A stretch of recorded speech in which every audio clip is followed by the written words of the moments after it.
Good afternoon, my friends. I am Kori Schake. I have the great good fortune to lead the Foreign and Defense Policy team here at the American Enterprise Institute. And it is my distinct pleasure today to welcome to 1789 Massachusetts, General David Allvin, who is the Chief of Staff of the United States Air Force. He is responsible for organization, training, and equipping of 689,000 American active duty, Guard, reservists, and civilians who comprise our Air Force. He has the exceptional career you would expect of somebody who gets the privilege of the job that he has. Let's see. He went to the Air Force Academy. He commanded at the squadron and the wing level. He was the J5, so the Director of Strategy and Policy in the Joint Staff. He commanded the NATO Air Training Command in Afghanistan and has had other NATO jobs. He has had 4,600 hours in 30 different aircraft, including 100 hours in combat aviation. And it is my great pleasure to welcome him today. Thank you for joining us, my friend.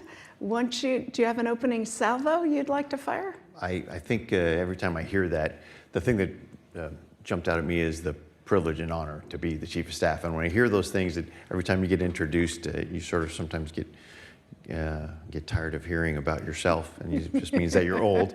But I think when I look across my experiences, I consider myself somewhat of a mutt, and I think that's a good thing because I've done a lot of things. But your point about the privilege and honor of being able to serve those almost 700,000 airmen of all stripes is the greatest honor of my life. And I've been doing it a year now, which is sort of amazing. It's been almost a year to the day, and every day. If you get downtrodden about policy or resources or whatever, all you got to do is go and see those airmen and see what they're doing, how they're getting after it, taking on the change that we think is required of our Air Force and just leaning into it. And so it's 1 year down, and every day is a blessing to be able to get up and serve them. Ah, that's lovely. So you were the vice chief for 3 years before you became the chief. So I imagine there's a fair amount of continuity, but what have you done differently? What did you see as you became chief that needed readjusting or rebalancing in the Air Force? Well, it was an advantage to be able to be the vice chief for 3 years, because I was involved in a lot of the joint requirements piece as part of the JROC, the Joint Requirements Oversight Council, that's chaired by the vice chairman of the Joint Chiefs of Staff. I also was able to see how our budget and our capability development was moving forward, and some of the challenges we were having. But I think the thing that I was most impressed by was the fact that we're in general in the right direction. Maybe we just need a little bit more focus, and that's why my motto when I came in was just follow through. Because after you've had a chief like General Brown, who's now our chairman, who had really started to light the fire about accelerate, change, or lose, we have to understand that the sense of strategic urgency, that was right up my alley as well. And a lot of the things that we were starting to think about at that time when I became the vice chief were things, frankly, I'd written about and I had been studying when I was in the Air Staff about 7 or 8 years before then. And so when you look at some of the things we're investing in now, the movement to collaborative combat aircraft, the all-domain command and control, some of these things I'd been thinking about and hoping for and sort of working towards for many, many years. So the ability to come in and be selected as the chief, I didn't want to give the force the idea that, okay, now for something completely new. That's not what they need every time that something comes, a new leader comes along. So I was fortunate enough to be able to align what General Brown had put together, get that sense of urgency with some specific efforts and initiatives, which is part of our reoptimization for great power competition, ready to push those into action. And that's all I've been doing for the last year, is pushing forward in a lot of those different initiatives. So it's really been about follow through and have a continuity rather than just a disruption. So one of the things you are pushing forward in that is the Integrated Capabilities Command. Will you talk a little bit about that? What's the problem it's solving? How does it fit with the rest of the structure? Share that, please. Yeah, this is one of the areas in which I think it will be one of the most challenging to actually put into action, but it might be the most impactful thing we do in our Air Force for a while. So Integrated Capabilities Command is just what the name implies. Having one entity that looks to all of the capability development and modernization across our Air Force within one command. Now, here's the value proposition behind it. Here's where I think the rationale is. Since our inception as an Air Force, in one form or another, we've always declared that we do sort of 5 basic things, or 5 core functions. It's air superiority, we do global strike, we do rapid global mobility, we do intelligence, surveillance, and reconnaissance, and then command and control. So these are sort of our core functions. Now, during the Cold War, when we had a clear adversary, a galvanizing threat, we knew against what we were building those core functions. We knew in order to do what, and it was, go against the threat of the Warsaw Pact and the Soviet Union, and that enabled us to develop capabilities like stealth and precision to go against their plan of being able to overwhelm with mass. And so we worked with the Army on air-land battle, and we developed our capabilities against that threat. 1989 comes along, the wall comes down. A couple years later, the Soviet Union dissolves, and a few things happen. One of them, the demand signal went away as it used to be. We did not have a single unifying galvanizing threat. The money also went away too, because Last Supper in summer 1993, there wasn't a demand because the threat wasn't there, and so there were fewer capabilities. So the way that the Air Force continued to modernize our capabilities wasn't with a single unifying galvanizing threat in mind. So we sort of started modernizing by our core functions to make sure that we could do each of those functions with a better platform, just slightly more modernized version of what we were doing before. And so we also started to diffuse the authorities and the power to start developing those capabilities in our various major commands. And so when we did that, we would develop more modern capabilities, but we didn't necessarily think about how they would fit together from the start. And we could get away with that with the threats that we had up until really where we are now. Now we have a pacing threat that is very capable, that is continuing to enhance their capabilities and modernize their capabilities. And so we can no longer afford to build the pieces separately and try and stitch them together at the end. By taking all those brilliant folks who know how to develop capabilities, look at requirements, evaluate against the threat, that now reside in the major commands, Global Strike Command down in Louisiana, Air Mobility Command up in Illinois, at Langley, Air Combat Command. We're taking that expertise and putting it together from the start, saying this is our one force design. Let's look at all of those core functions and ask ourselves the question, in order to do what? And having an integrated capability command allows that conversation to start at the beginning. It also allows us to more rapidly iterate. I think it also allows industry to have a better understanding of where we're going in a single force design. Such a good point. And I think by doing that, it allows us to have a single unified force design that can adapt at the pace of technology and the pace of the threat, more agile. That's the idea, is putting it together to get competitive advantage and maintain competitive advantage. And the synthesis of the different element of those 5 different elements coming together is surely greater than the sum of the parts, too. It needs to be, that's for sure. So if the Chief of Naval Operations were sitting here, she would have listed among the top 5 priorities the nuclear mission. Mm-hmm. And I notice it didn't. Where does the Air Force place nuclear missions, either the missiles under your command, or the more general, how do you think about the integration or segregation of nuclear elements of the mission? So when I mention those 5 core functions, those are all about our ability to project power. But that's only one of 3 basic things that we do. Our reason for being is those core functions that enable us to project power, but fundamentally defend the homeland and enhance strategic deterrence. And that's where those fall in line. So it's foundational. All the things I talked about are in addition to.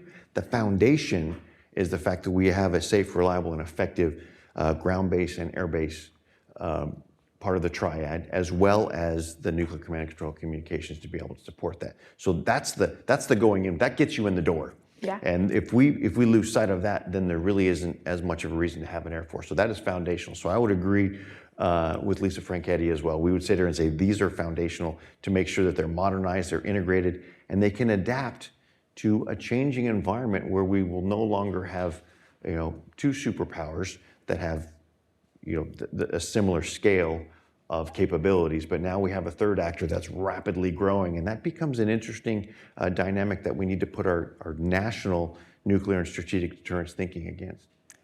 I think that's such a good point. We tend to focus on adversaries as single unitary actors, and we are now looking at a world not only where we see collusion between Russia and China, but we see the bad guy coalition increasingly.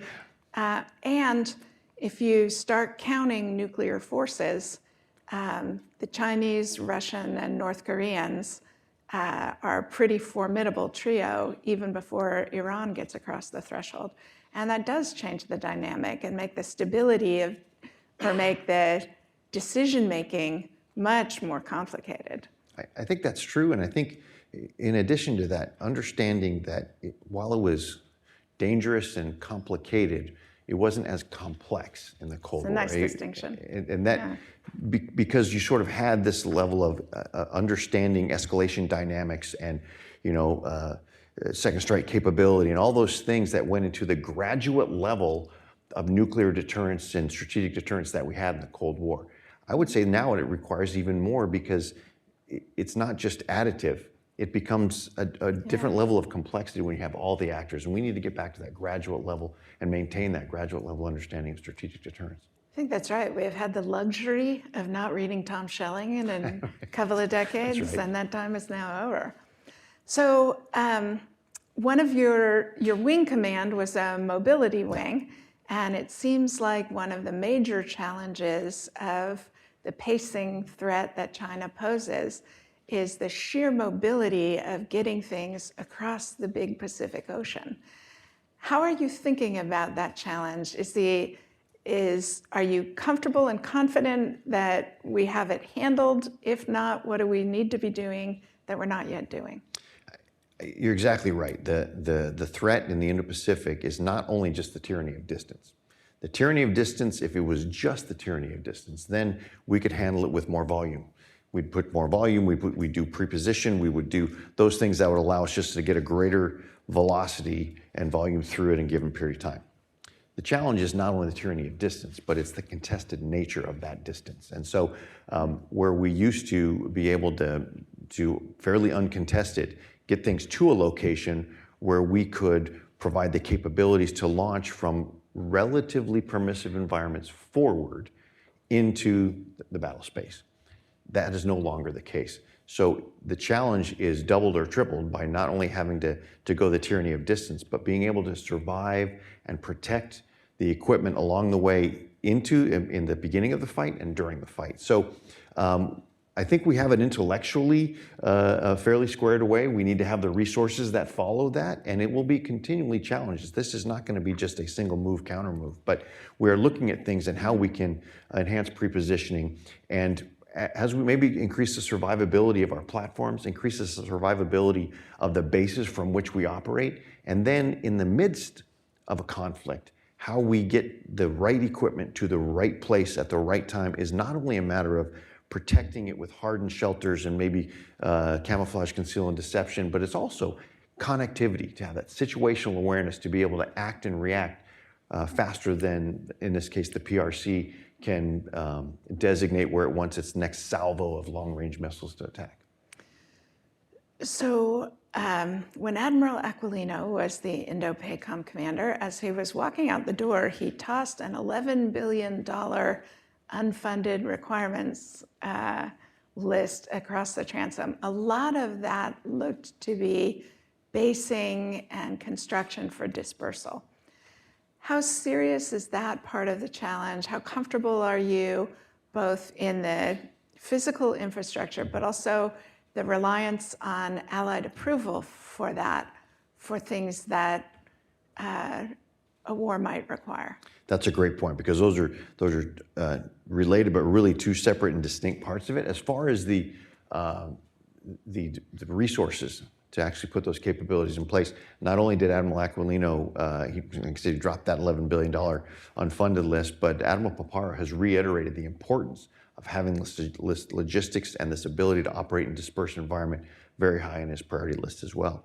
So over the past 3 years, Secretary Kendall, we've been working on these things called operational imperatives. And one of these operational imperatives is base resiliency. So starting in the FY24 budget, which is interesting, thinking in years. FY24 budget, we were working in the calendar year 22, and so getting that in. So we are just now beginning to see the fruits of that. And I saw that when I was in the Indo-Pacific here about 3 weeks ago.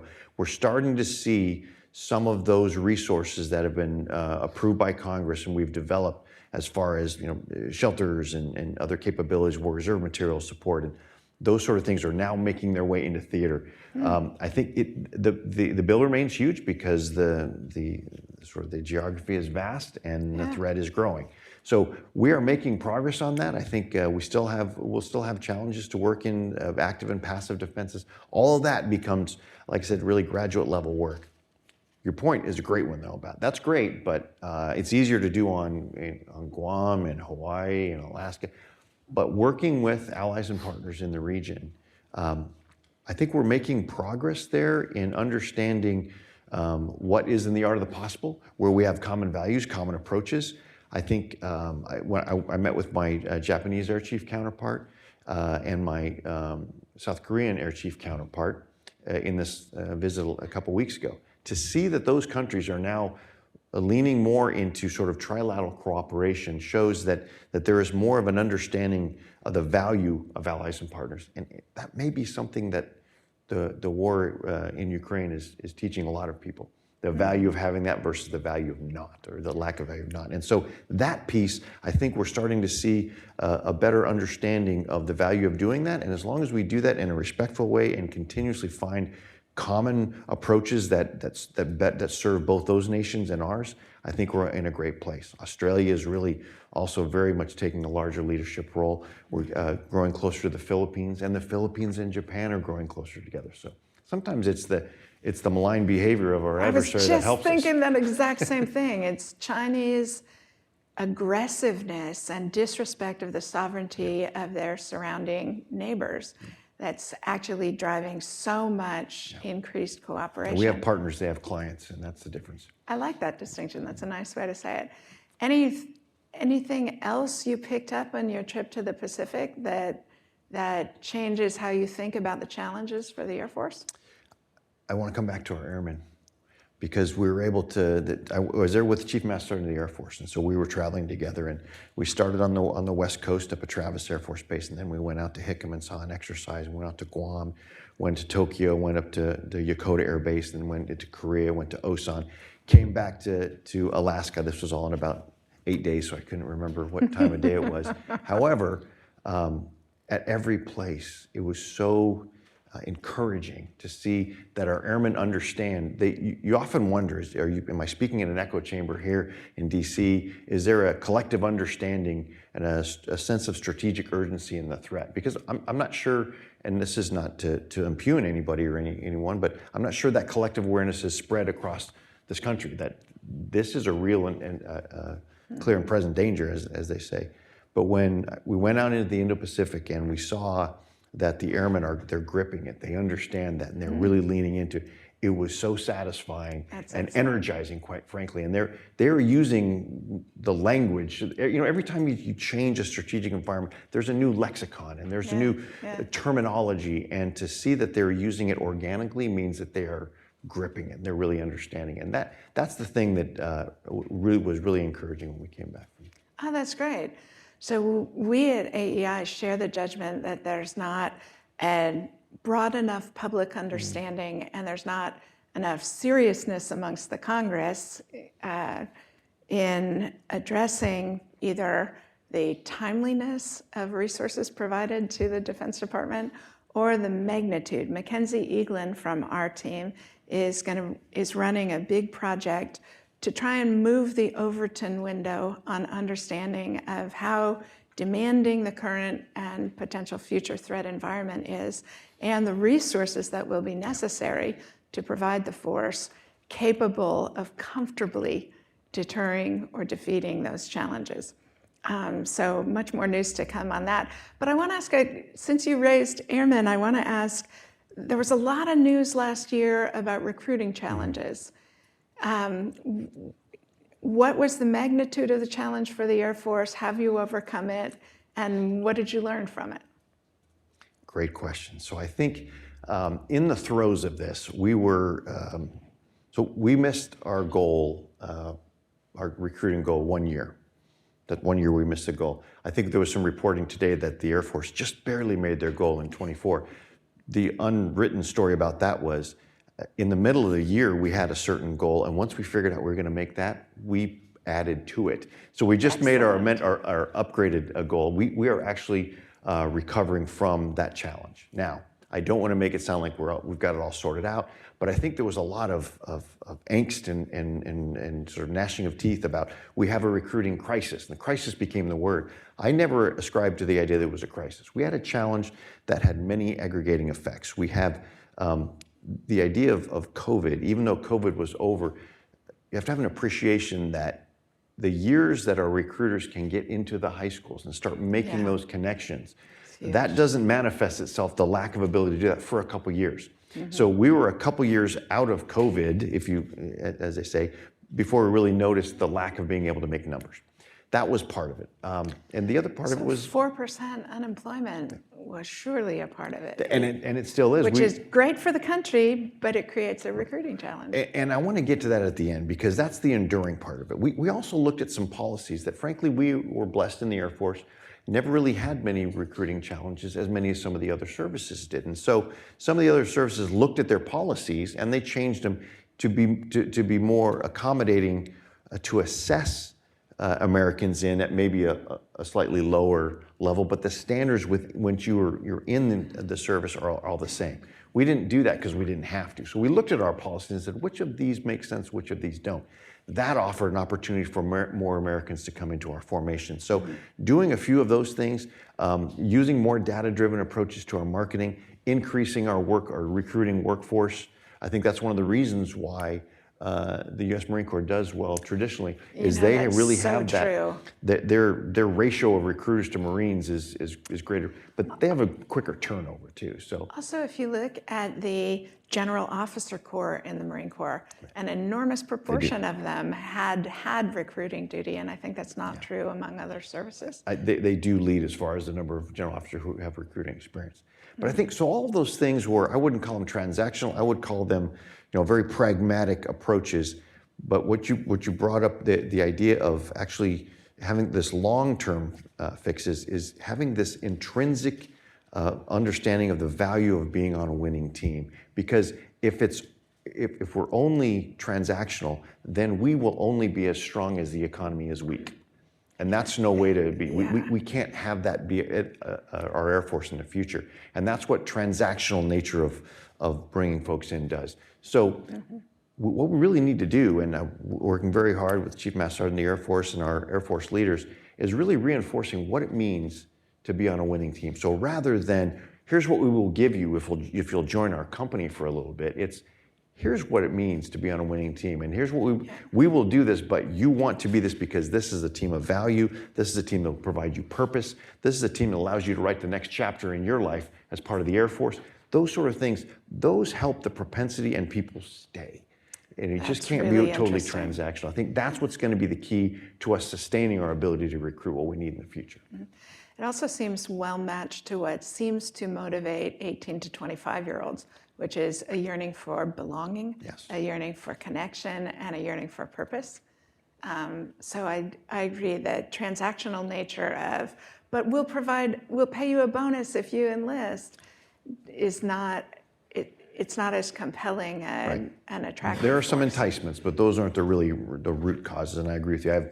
I have 3 kids that are 22, 22, and 21. So really understanding it, I think they're misrepresented often, is that, well, that generation or this generation, people want to value, people want to matter, and they want to live a life of purpose, and that's what we need to do. Yeah, I notice as an occasional college professor that people who complain about these kids these days actually haven't spent enough time around them, because they College students I have taught are so much better than I was as a college student, in the same sort of, like, they're just going to be better than we are. And encouraging them to appreciate that and celebrate that as an institution, I think is really smart for the Air Force.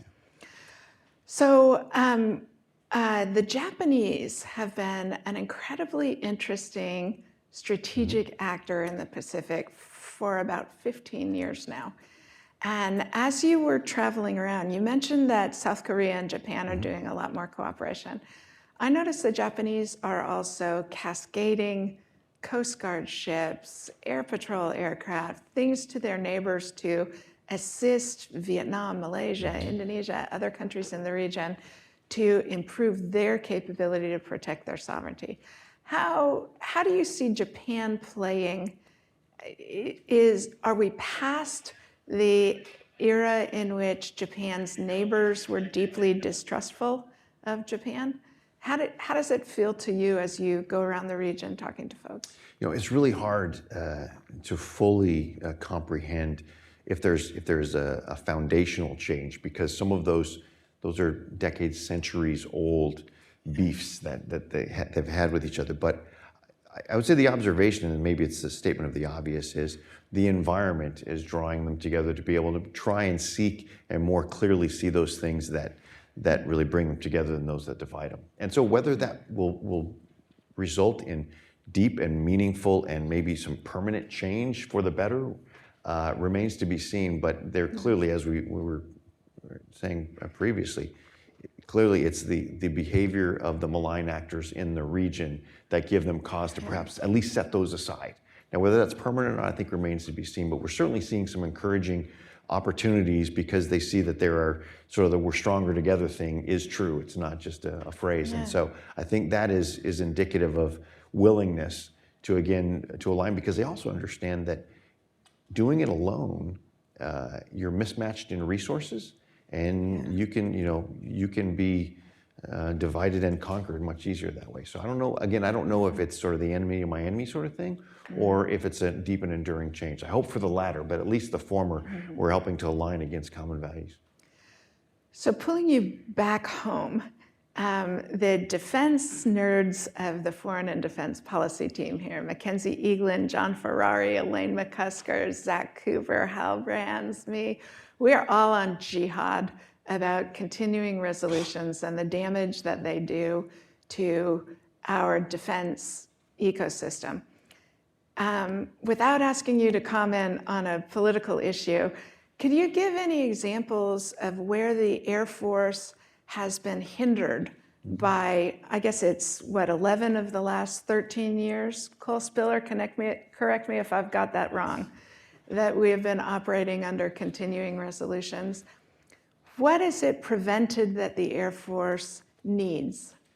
I would say it's a little bit of a death by a thousand cuts. And so it's not only 11 of the last 13 years that is striking, but I think it's the duration of those continuing resolutions in any given year. I mean, if a CR happens for a month, it's a distraction and it hinders things a little bit. If it lasts for 3 or 6 months, it has increasing levels of pain that it causes. And I think the number is, over the last decade or so, we've spent about 30% of our time in a continuing resolution.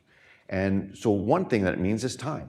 We're giving up time. We're giving up time for advancing our capabilities. Any of the new starts, our collaborative combat aircraft, which I think is a brave leap into the future, is set back by that.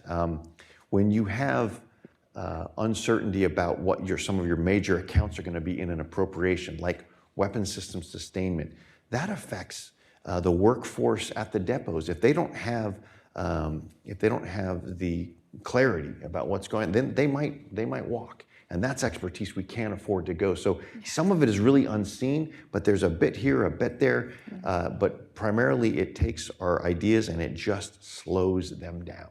And that's one thing I think we can't afford, back to the sense of strategic urgency. There are several individual things, and of course some of the delays, and every time we make a good move by increasing something that's a benefit for our airmen or their families, that's good news, but when it doesn't happen for 6 months, And then at the end of that 6 months, you have to try and execute the entire budget on that last 6 months. It's just hugely inefficient. So let me pitch one really slow and over the middle of the Okay. plate. Tell us about the collaborative combat aircraft. That is a nice one. So this is also, if you go back to the Air Force Future Operating Concept that I was partially authored in 2014, 2015, we were talking about that sort of thing, collaborative combat aircraft. We called them some other clever acronym, but the idea was that this is a human-machine teaming where you still have the control and the mission management by an operator, but leveraging the capability of autonomy and collaboration amongst uncrewed platforms to be able to provide more mass, to provide more capability and more rapidly. And this idea of collaborative combat aircraft not only brings more affordable mass with respect to helping with some of the air superiority missions that we have in contested environments, but the other thing that it does is it also helps to reshape industry a bit on where we want to go as an Air Force. And this is, I talk about a lot, solving for agility. How do we solve for agility?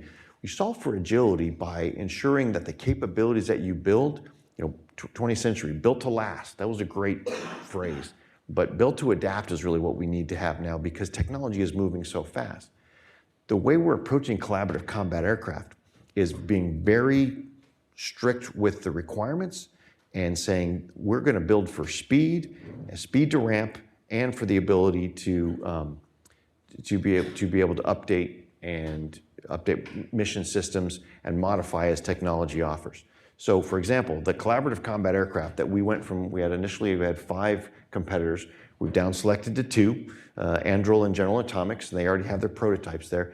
But the reason that they're able to keep the cost down is because we didn't put into the mix the idea of long sustainment, a depot maintenance. I don't want a 30,000 hour engine on that thing. You know why? Because maybe I don't want it for that long. I want to be able to upgrade it to something else without being cost prohibitive because we've already sunk so much cost in it. So not only does it give us it leans into a technological imperative, I think, which is mastering human-machine teaming, but it also builds into this idea of solving for agility to be able to exploit technology because you aren't sunk in one particular platform for decades and decades. So one last question before turning to the audience, and I'm stalling because we got an avalanche of great questions and the iPad's dead. Okay, so now I have them. Wow, a lot of them. So are they like easy to hard? Are they? Is there a way you can actually? But before I do that, for people who were wonderful enough to come in person, and I see some sharpshooters amongst you, anybody? I'll start with a question in the room if anybody has one. Eric Schmidt.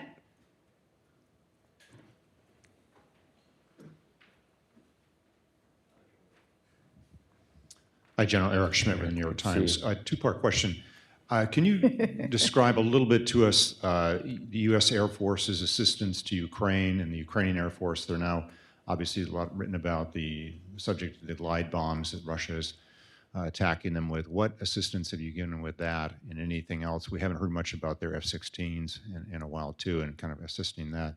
And then and just kind of looking longer term in terms of what type of assistance you see in the long term in terms of drone manufacturing that you see. The Pentagon announced, there was an announcement from the Ukrainians just the other day about investment in their drone manufacturing.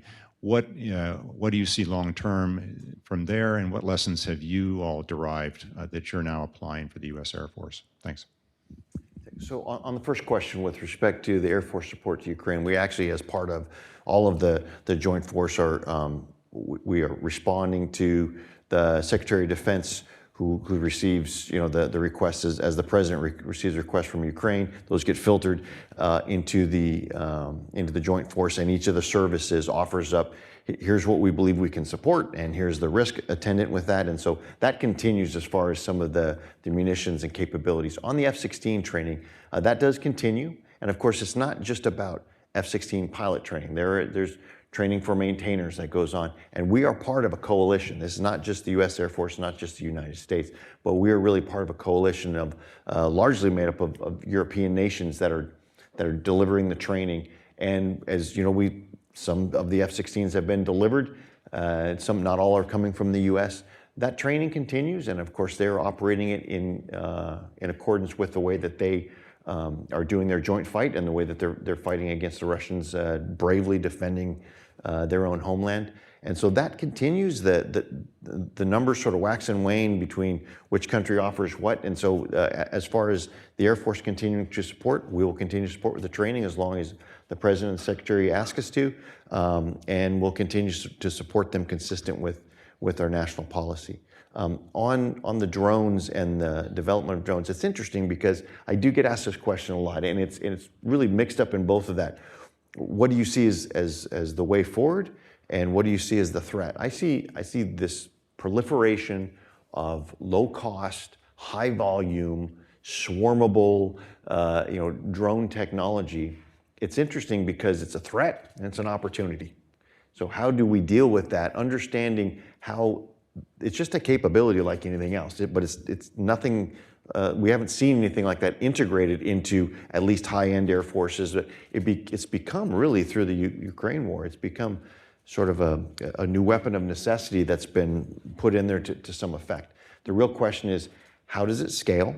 How does it scale not only across the uses that it has in places like Ukraine, but how does it scale across other geographies that have the tyranny of distance? Because as I've mentioned before, I had one gentleman in a conversation say, what will fix a lot of our problems? It'll fix a lot of our problems if we just buy a large quantity of inexpensive, long-range, precise drones that have a pretty good warhead on them. And I'm like, those don't go in the same sentence. So that you have to understand that what they offer, if they offer mass that can provide targeting dilemmas, that's one thing. If they provide massive jamming or electronic warfare, but there is a trade-off with range and payload and sophistication and that sort of stuff. So understanding that, first of all, being able to defend against that, that's new business for a lot of folks, as well as understanding how we might be able to leverage that very same thing. So I believe this is not a fad.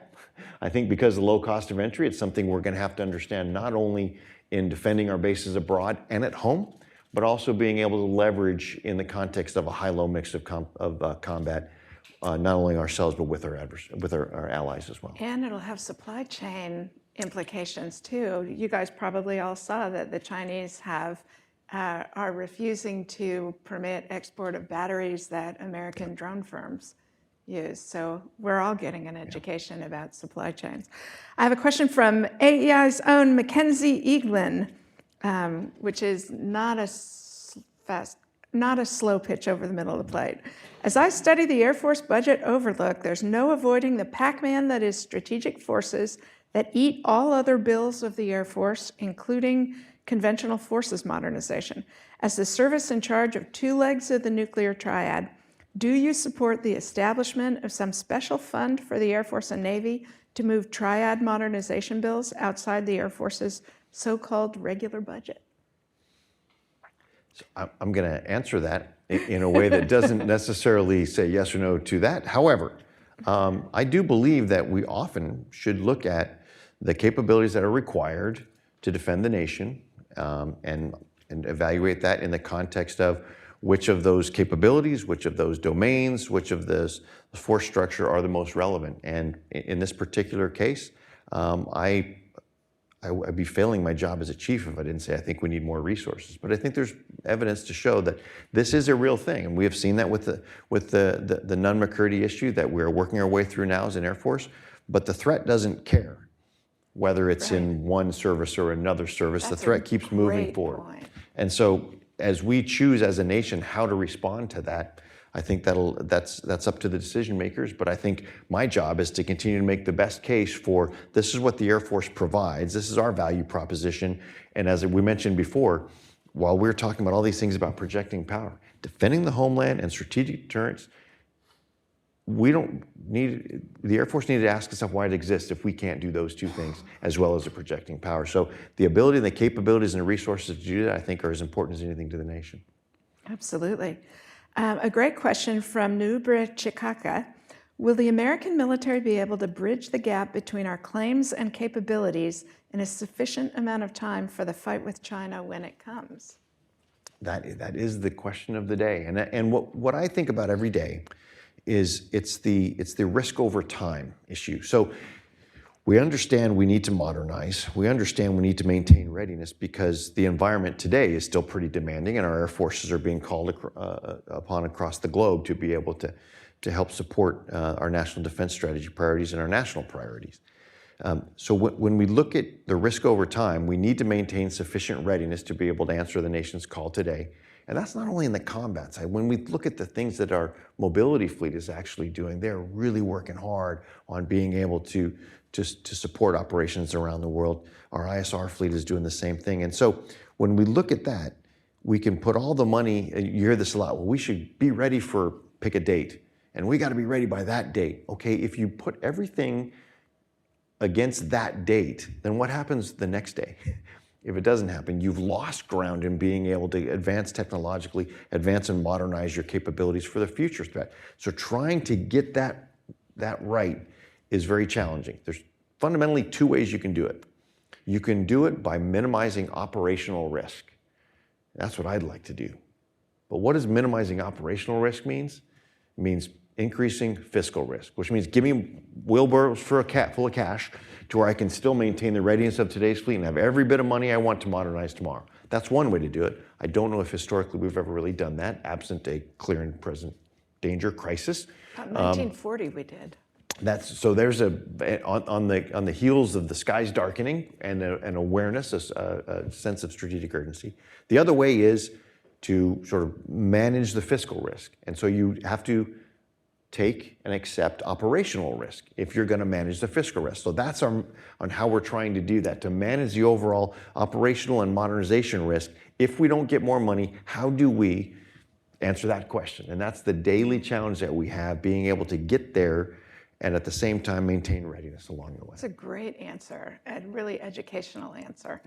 I wonder the extent to which you think about, so when you talk about kind of gas pedal and clutch, working the present and working the future, it looks to me like one of the things that has impeded service chiefs doing that well is the way that Goldwater-Nichols legislation separated the requirements from the bill payers.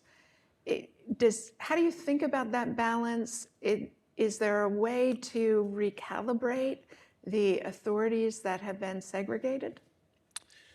When you say the requirements for the bill payers, I want to make sure I answer the right question. So the services don't get the control over the requirements setting process, but you are the bill payer for it. Well, in fact, it's interesting because I have also served as a Joint Requirements Oversight Council. All the requirements that Goldwater-Nichols enabled was to ensure that service capabilities, because services still have the requirement and the resources and the authority to purchase equipment, to equip the forces. What the JROC does is we need to ensure that those capabilities meet joint requirements. And I will tell you that there has been a history of that almost, in some cases it's pejoratively referred to as just as a rubber stamp. If you can find some way to say it's joint, then okay, we're gonna validate it. Recent Vice Chairman of the Joint Chiefs of Staff have been very disciplined about making sure that we hold services more accountable to more serious joint requirements. And I think that is actually a good thing, to ensure that as we have this new thing called the joint warfighting concept, that we're truly building service capabilities that fit into the joint piece. So I think that is actually helpful. I think some of the challenges having that tension of not, I wouldn't say necessarily reining in the services as a service chief, but ensuring that the services can defend how their kit and how their modernization better fits into a joint warfighting concept. We actually haven't had a joint warfighting concept for a while. So I'm actually optimistic about that, helping to be a North Star to help all of the services who are well-meaning, but are also culturally inclined to be able to put their capabilities towards a better joint capability. So I'm laughing up my sleeve because when I was a newbie NSC staffer and trying to figure out what Secretary Rumsfeld meant by transformation and whether the services were advancing it, I foolishly asked for the services to report what proportion of their budget was transformational. And would you care to guess what the United States Air Force answered? 98%. I was going to say, literally every if you're airman smart, is you go with what the transformational. secretary is. Of course, that is. So a great question from Ben Lefkowitz, one of our rising young stars here at AEI. When retired General David Deptula recently came to AEI, he spoke about how the U.S. is replacing our 40 ground-based interceptors with only 31 advanced ones. How are you assessing or reassessing the Air Force's ability to defend the homeland following Iran's recent ballistic missile attacks on Israel? Well, it's again, this is the matter of where you put the resources, and what do those additional interceptors buy you elsewhere? It certainly is an issue. I mean, and it's not only just Iran, but when we see what North Korea just did in the launch they had, I believe it was yesterday, that showed even more range. So there is more that can put the U.S. at risk now than ever from the homeland. We have a fantastic NORAD Northcom commander, Greg Yeo, who's looking at that very closely on what's the best way to be able to defend. And if it's all just modern ground-based interceptors, that is also a bill to pay that is at the expense of other things. And so it's yes, get more interceptors, more combat capability, more everything. And I think that's the challenge, is trying to balance that against the other things that we think are also important to defend the homeland. I do think a point you have reiterated a couple of times now that I think is really consequential is that we have a very slim margin of comfort and a very slim margin of error, being forced to make trade-offs between modernization and readiness, between what you provide for defense of the homeland versus what you are able to deploy to defend our interests internationally. I think that's right. And I think the other thing associated with that, a lot of times when we're doing a lot of this reoptimization for great power competition, and we're introducing things, sometimes I will get feedback that says, well, you're just, what you're doing is you're putting more risk in. And my answer to that is no, we just haven't been able to see ourselves clearly enough to articulate that risk. Right. We're just at sort of making clear to the public what that risk already is. We're already accepting it right now. And the more we actually bring that publicly, the better we'll be able to deal with it. But it's the masked risk that really is going to hurt us. Boy, I think that's so important, because we were otherwise just closing our eyes and pretending if we didn't see it, it wasn't there. Whereas helping people understand the slim margin of error we are operating on as our adversaries are increasing their abilities is really important. A great question from Elaine McCusker. You talked a bit about the impact of the industrial-based consolidation and the importance of the supply chain. DoD recently came out with its implementation plan for the industrial-based strategy. Can you give us a few examples of what actions the Air Force will be taking in programming and budgeting as a result? Again, a tough one, Elaine. Rush back. That's a tough one, Elaine, because I'm not sure that I'll be as useful in articulating specifically what the Air Force is doing. I will tell you this, and I'll go back to what I do believe in the way that we are looking at doing our modernization, because we look to industry to be able to help us modernize our force. And one thing I will say on behalf of the defense industry, which is not just a thing, but when we lament the fact that we have maybe a brittle defense industry, that our supply chains aren't what we want them to be, and perhaps we aren't able to surge defense industry. It's not like defense industry itself is making a deliberate choice to hurt them. It's like they respond to the demand signal.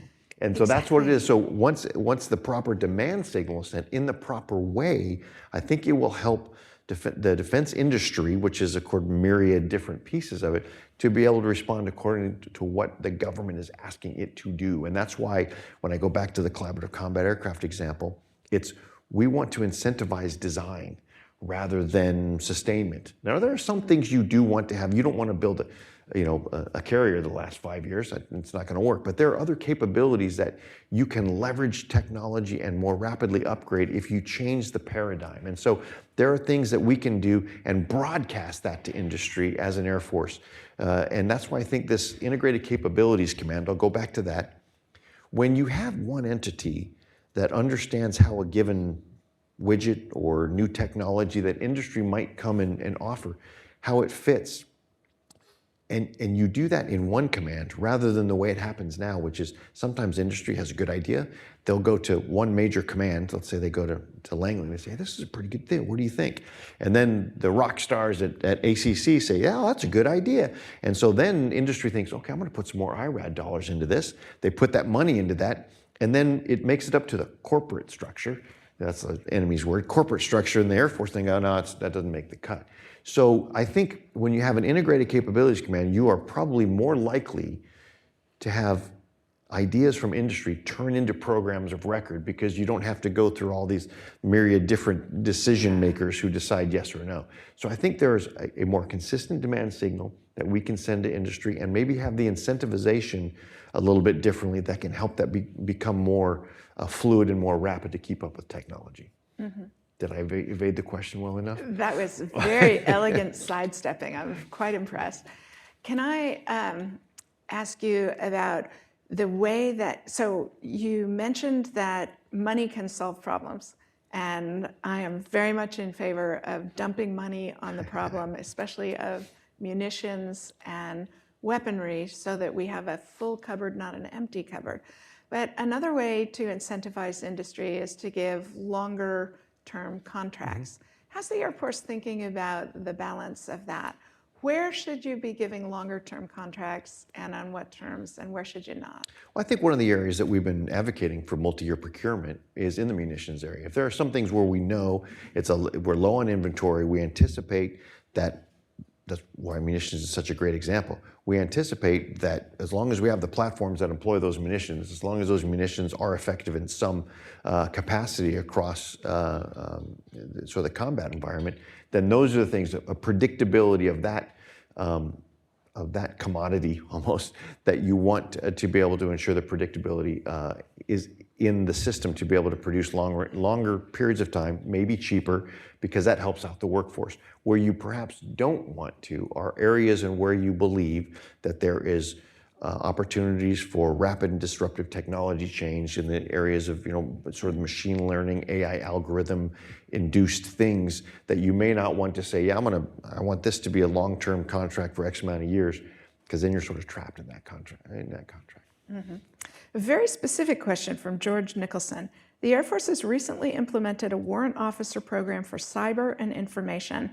Why isn't such a program implemented for helicopter pilots? We have a continued shortage of these pilots, which are impacted with recruitment and retention. So the idea behind this particular warrant officer program is, the Air Force used to have warrant officers. The Air Force did away with warrant officers when we changed, this is decades ago, when we changed our, basically our professional development and career development for our enlisted force. We had technical, we had this sort of senior NCO level, which became higher grades, but they also were not only technical, but leadership positions. Heretofore, we haven't actually found that a warrant officer program was needed for retention. And I know I think helicopters crew members in the Air Force specifically has not been a retention issue. But why did we do it for warrant officers? Well, the reason why warrant officers for cyber and IT specifically were selected was because in that particular career field, there are certain attributes of that career field, and that is the perishability of the skill and the importance, the growing importance of that, the cyber and IT world, to the warfighting of the Air Force for those particular reasons, and anecdotally, the idea that some people just I like to code. I want to code for my country. I want to there is something about that particular career field that the feedback that we got was specifically there.